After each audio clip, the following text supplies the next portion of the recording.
16 plus 8 times 8 divided by 16. 16 plus 8 gives us 24, and 24 times 8 is 192. Now, 192 divided by 16 is 12, but this answer is incorrect. The reason is that there is a fixed set of rules in math called the order of operations, commonly known as PEMDAS in some countries, or BODMAS in some other countries, but they mean the same thing. In this rule, the letters P or B stand for parentheses or brackets, E or O stands for exponents or order, M and D stand for multiplication and division, and A and S stand for addition and subtraction.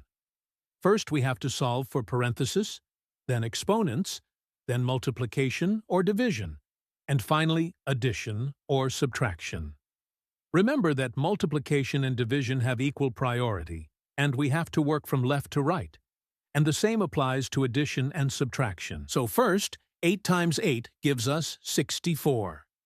Here, we get 16 plus 64 over 16. 16 plus 64 gives us 80. Finally, 80 over 16 gives us 5. And this is our final answer to this problem.